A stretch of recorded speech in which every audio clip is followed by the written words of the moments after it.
Hola, ¿qué tal? En este video hablaremos sobre la abstracción en Java. La abstracción en Java o en cualquier lenguaje de programación se basa en la idea de crear modelos conceptuales que representen entidades del mundo real para representarlos como tal en un sistema de software. Esos modelos encapsulan los datos y comportamientos de los objetos, mientras ocultan los detalles de implementación innecesarios para los usuarios. Bueno, una de las características de la abstracción es poder identificar o seleccionar aspectos importantes de un objeto del mundo real para así pasarlos como tal a código a un modelo de software. Obviamente eso nos permite mucha reutilización de código en diferentes partes del sistema debido a que al abstraer los conceptos comunes en clases de objetos, pues eso lo que hace es poder reutilizar como tal ese código ya escrito. Y también pues, nos permite especificar un conjunto de métodos que describen el comportamiento del objeto, sin necesidad de conocer cómo se implementan esos métodos. Y esto es mediante las interfaces que pues, en el próximo video hablaremos sobre ellas. ¿Cómo se define una clase abstracta en Java? Pues básicamente con la palabra reservada abstract podemos indicarle a Java de que esa clase, en este caso la clase figura, va a ser abstracta. También podemos establecer métodos abstractos, pero sí o sí, para que un método sea abstracto, debe estar dentro de una clase abstracta. De lo contrario, pues Java no va a poder interpretar. Aquí tenemos pues la clase figura, pues que tiene como cuerpo sus atributos y métodos, y aquí en específico tenemos un método que llamado calcular área, que pues nos va a retornar un valor de tipo decimal. Entonces, lo mismo, sería public abstract dual y el nombre del método. De esa forma, implementaríamos o especificamos un método abstracto. ¿Qué hay de diferente? Pues que ese método no tiene cuerpo, simplemente se define ahí dentro de la clase. Bueno, ¿y cómo podemos utilizar ese método? Pues obviamente heredando de esa clase, ¿no? Aquí tenemos la clase cuadrado, la cual variar de figura. Bueno, cuadrado pues tiene sus atributos y otros métodos, pero que también va a tener el método calcular área, solo que vamos a sobreescribirlo con el fin de adaptarlo como tal a esta clase. Sabemos que el área en una figura se calcula de manera diferente, esto dependiendo de qué figura. Para el caso del cuadrado sería el lado por lado.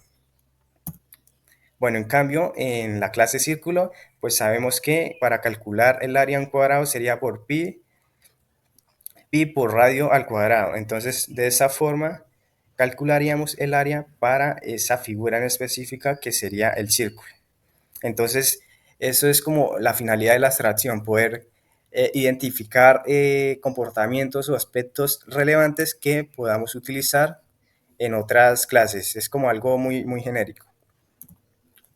Bueno, hay que tener en cuenta que las clases abstractas son clases que no pueden ser instanciadas por sí mismas, sino que están diseñadas para ser subclases de otras clases concretas. Esto se ve a que las clases abstractas pueden contener métodos abstractos, es decir, métodos que no tienen una implementación concreta, como lo vimos en el método anterior, y pues que deben ser implementados para las subclases. Aquí tenemos la sintaxis. Pues obviamente aquí esa línea de código, esta forma de instanciar como tal la clase abstracta es algo incorrecto y nuestro editor de código nos va a alertar de este error.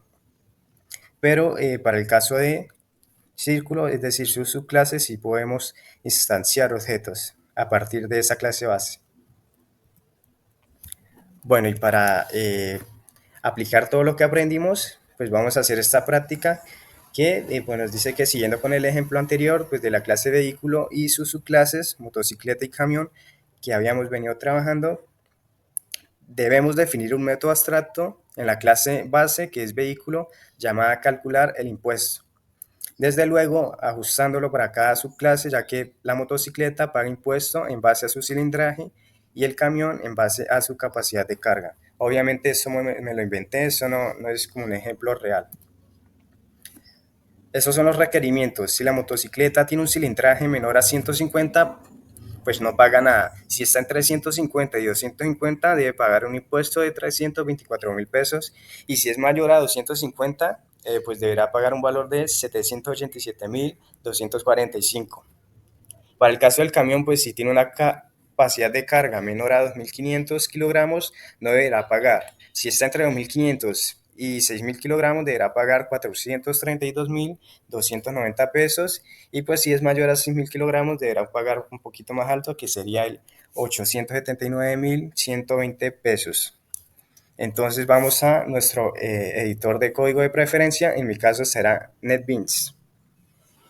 Una vez estemos aquí en NetBeans, lo que vamos a hacer es indicarle a Java de que esta clase va a ser abstracta mediante la palabra reservada abstract.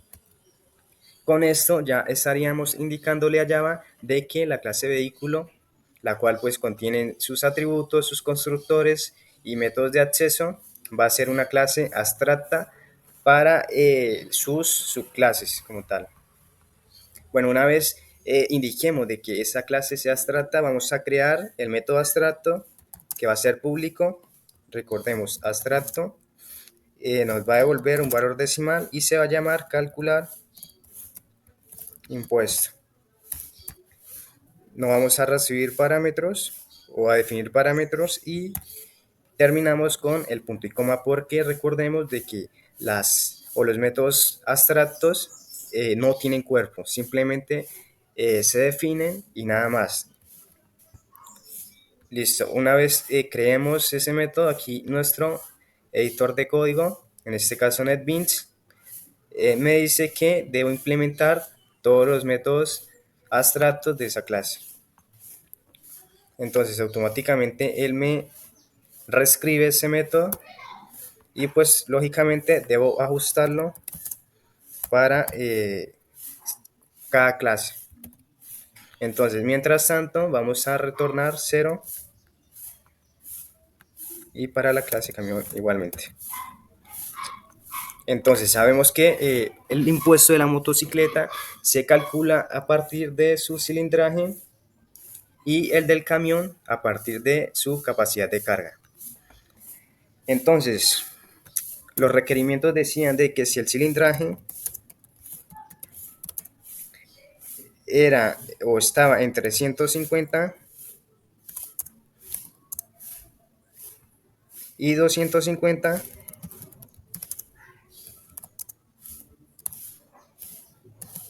entonces ese vehículo deberá de pagar 324.000 pesos.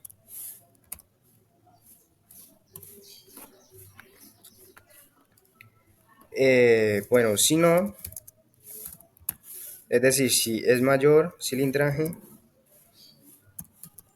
es mayor a 250, pues deberá de pagar el valor más alto, que sería de 787.245 pesos.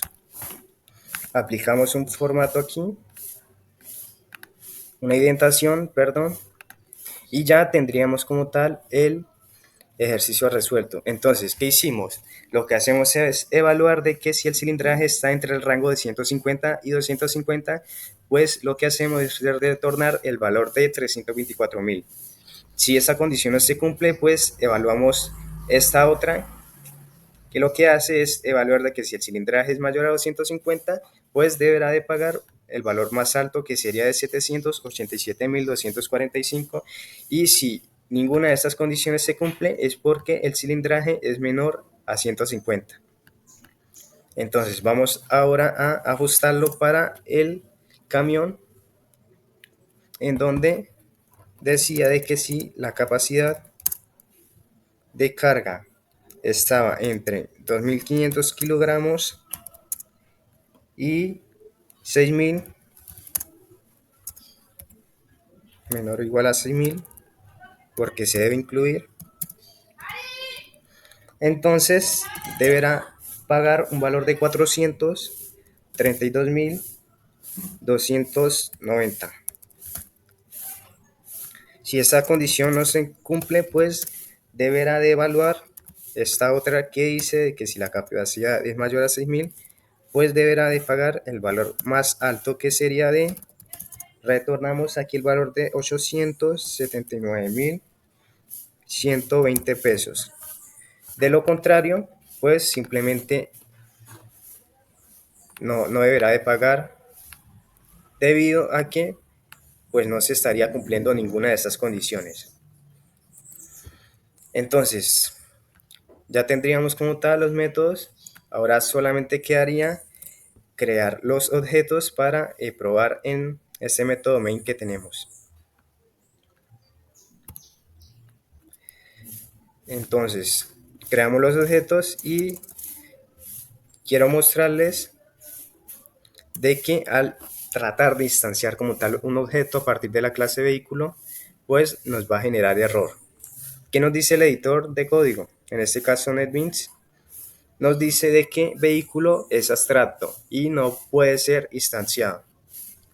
Entonces aquí se demuestra lo que decía de que las clases abstractas no pueden ser instanciadas por sí mismas.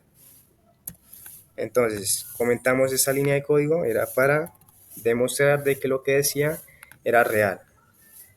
Entonces, lo que sí podemos hacer es crear objetos a partir de las subclases. En este caso creo los objetos o el objeto motocicleta llamado MT y CM para el objeto de la clase camión. Entonces simplemente lo que vamos a hacer es imprimir por consola el impuesto de la moto según su cilindraje, que es menor a 150, por lo cual pues en teoría no debería de pagar nada, y para el caso del camión de que su impuesto deberá ser el más alto debido a que la capacidad de carga es mayor a 6.000. Entonces ejecutamos y efectivamente, como lo había dicho, la moto deberá pagar un impuesto de 0 pesos, mientras que el camión deberá pagar el impuesto más alto debido a que su capacidad de carga es mayor a 6.000. Entonces, probemos para todos los casos. Si la capacidad de carga es exactamente igual a 6.000 y si el cilindraje de la motocicleta está dentro del rango de 150 y 250. Entonces, ponemos aquí 200, ejecutamos otra vez y pues vemos que los dos vehículos deberán de pagar el impuesto más barato debido a que sus variables están dentro del rango. Entonces, probemos para el caso de la motocicleta cuando deba de pagar el impuesto más alto, que es a partir del 250. Entonces, 251. Y para el caso del camión donde no debe pagar, que por ejemplo pongamos 100 kilogramos nomás. Ejecutamos, obviamente la motocicleta deberá de pagar el impuesto más caro y el camión no deberá de pagar nada. Ejecutamos y efectivamente el impuesto de la motocicleta pues será el más alto debido a que su cilindraje es mayor a 250 y el camión pues no deberá de pagar nada debido a que su capacidad de carga es de 100 kilogramos nomás. Entonces ya estaríamos resolviendo el problema que planteamos al inicio de este video, obviamente aplicando el tema de la abstracción y pues pudiendo observar de que estos temas sí son prácticos como tal en el mundo real. Entonces eso sería todo por este video y pues ya saben, si les gustó denle like y suscríbanse, me ayudarían muchísimo pues debido a que trato de dar lo mejor de mí para poder enseñarles.